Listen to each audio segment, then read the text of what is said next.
Buenas noches, mi nombre es Santiago Herrera y mi compañera Erika Bonilla vamos a presentar el documento New HVDC Technology in the Pan-European Power System Planning.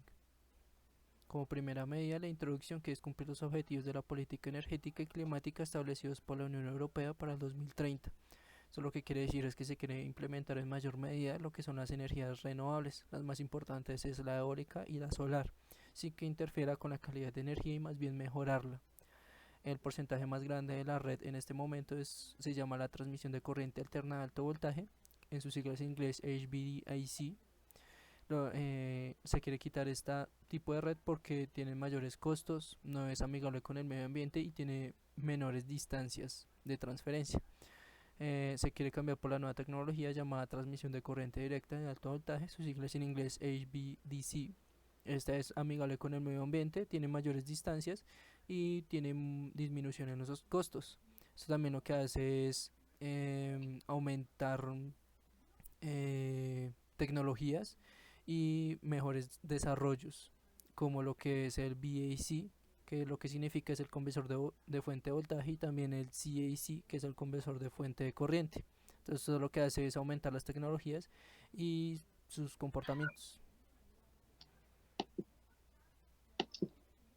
Bueno, para la historia, la primera vez que se habló de corriente continua fue en 1954 y de esa época para acá existen dos restricciones en el uso, básicamente por dos razones.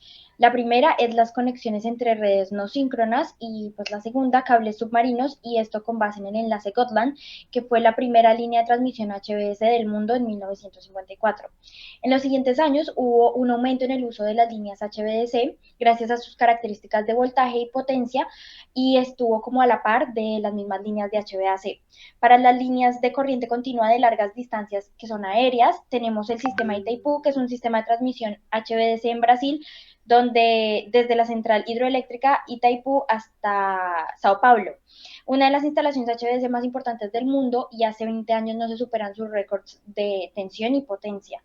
En la primera década del siglo XXI se fue testigo como de la importancia de estas nuevas tecnologías en los nuevos proyectos. Y estos proyectos caracterizados por tres tendencias.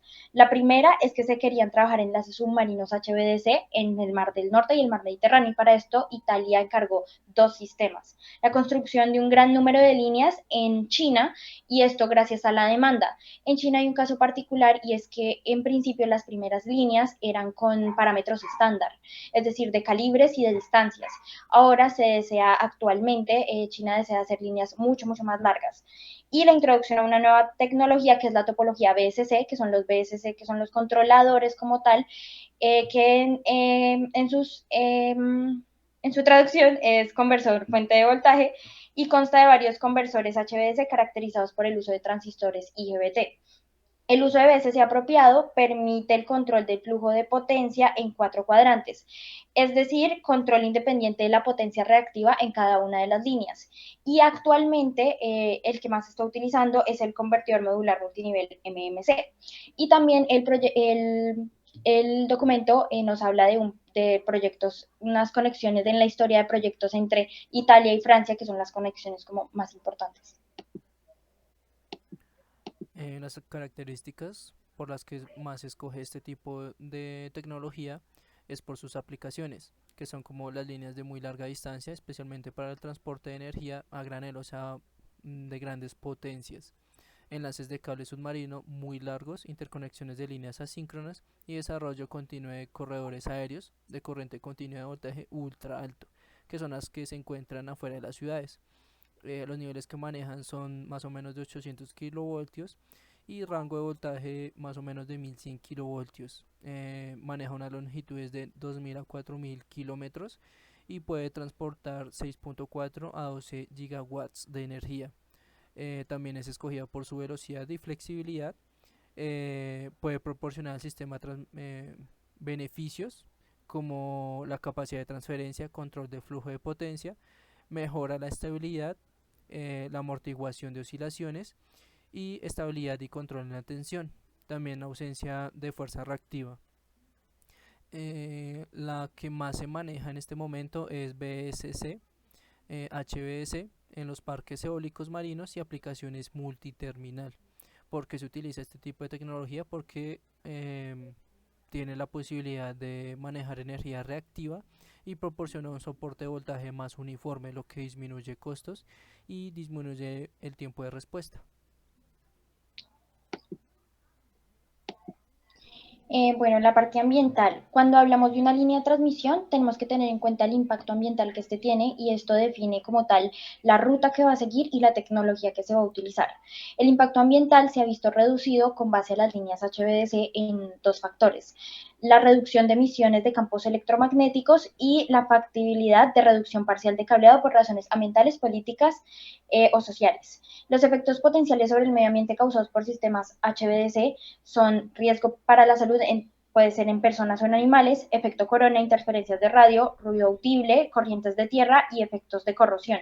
La primera preocupación fueron los efectos del campo magnético resultantes en el medio ambiente. Y para esto se hizo un estudio en la línea de transmisión Inglaterra e Irlanda y pues sabemos que el campo magnético de la Tierra es de 50 microtesla y se encontró que el campo magnético a 1 metro de esta línea era mucho menor a este. Y las personas que se encargan de todo esto es la Comisión Internacional sobre Radiaciones No Ionizantes, la ICNIRP, que estudia los peligros potenciales de campos magnéticos y eléctricos en HVDC. En 2009, la ICNIRP afirmó que digamos que no hay evidencia que sugiera que haya afectaciones fisiológicas para campos electromagnéticos magnéticos menores a 5 Tesla. Es decir, que con esto hicieron dos parámetros estándar para las exposiciones a estos campos, que son que sean menos de 2 Tesla para trabajadores ocupacionales y 400 militesla para el público. También unas diferencias son que la corriente de iones que fluye a través de un ser humano por la línea HVDC con más o menos 1000 kilovoltios es de 200 microamperios. Y pues para las líneas HVDC con las mismas características de funcionamiento son 100 veces menores que las de HVAC. La energía transmitida es mayor para la tecnología HVDC. HVDC reduce el uso del suelo entre un 30 y 50% que las líneas HVAC y HVDC permite el paso subterráneo sin limitación de longitud de línea. Estas características son para líneas bastante largas o cruces entre poblaciones bastante densas o parques o bosques. Los cables subterráneos HVDC también reducen el paso de 15 a 12 metros según la tecnología. HVDC utiliza variedad de diseños de torres de celosía y postes de acero. Hay mayor aceptación pública por las nuevas líneas HVDC gracias a su diseño compacto y estéticamente agradable.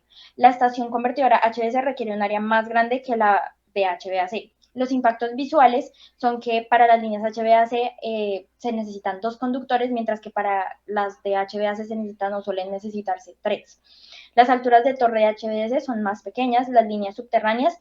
Existe también estos impactos como la eliminación de la vegetación a lo largo de la ruta, la eliminación de los árboles y también las altas temperaturas, es decir, que el suelo puede aumentar hasta 2 grados su temperatura y cambiar completamente la vegetación del entorno. Cuando hablamos de las interferencias de radio, hablamos de que pues las frecuencias de radio están relacionadas con el efecto corona, ¿no? La interferencia electromagnética, es decir, que el efecto corona es una descarga eléctrica debido a la ionización del aire alrededor de un conductor. Esto se refleja en forma de luz y es lo que no permite pues, que haya como buena conexión. En HVAC se ve con mayor amplitud en casos climáticos como lluvia, humedad o altas temperaturas. La interferencia de radio en las líneas HVAC suele ser inferior a 6 a 8 decibelios que las de HVAC. Para el ruido audible es uno de los parámetros de diseño importantes tanto para líneas aéreas como para subestaciones. El ruido en las líneas de corriente continua se debe a una microdescarga impulsiva de alto contenido energético. La diferencia entre HVAC y HVDC en este caso es que HVDC disminuye con respecto al tiempo, HVAC no.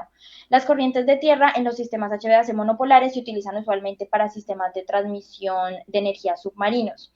Sin embargo, el entorno del mar crea problemas de corrosión de objetos metálicos como tuberías y otros cables, y producción de cloro puede afectar la fauna y el entorno.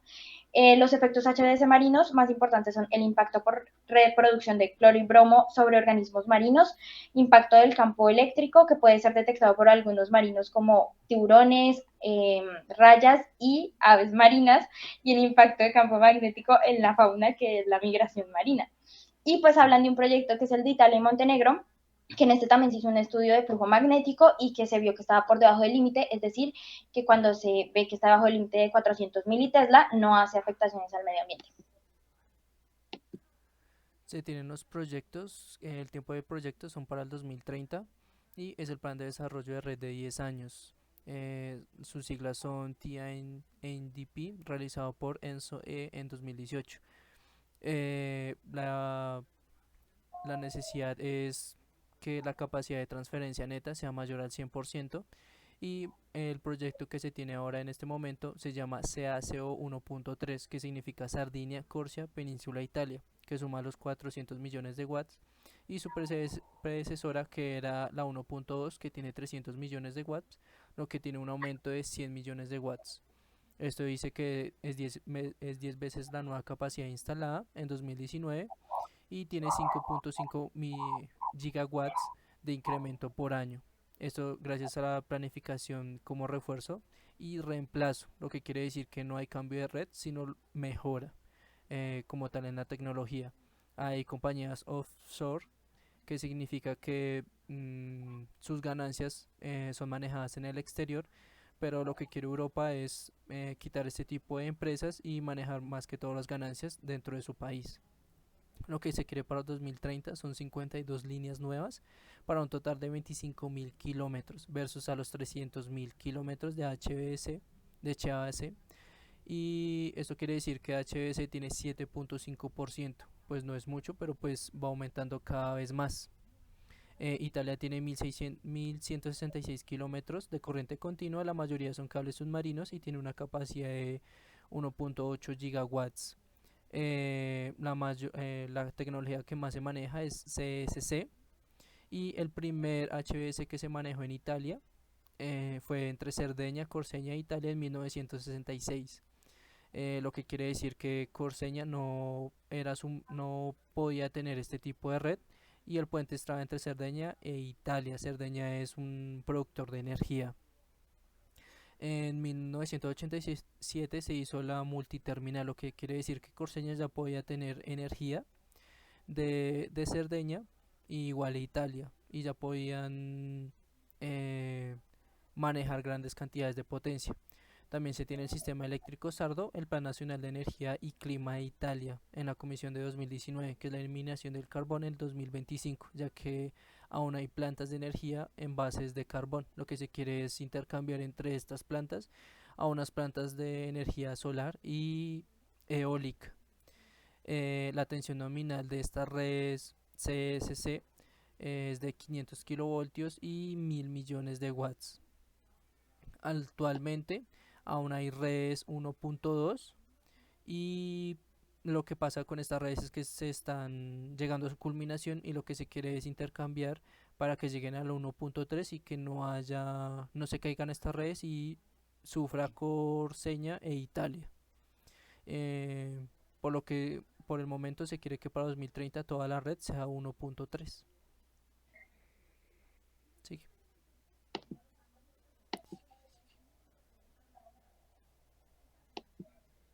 sí.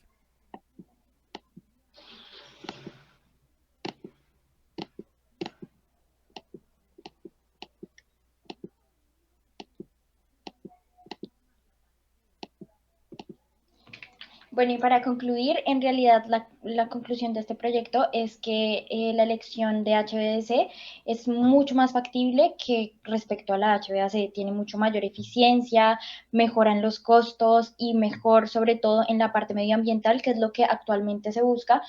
Y pues en realidad nos muestra cómo muchos países están trabajando de este modo, cómo todos ellos buscan también la mejora en la parte ambiental y cómo hay una gran diferencia entre HBS y HVAC. Acá está el link de donde pues obtuvimos toda la información del paper y pues eso es todo. Listo, Gracias. dale, muchas gracias.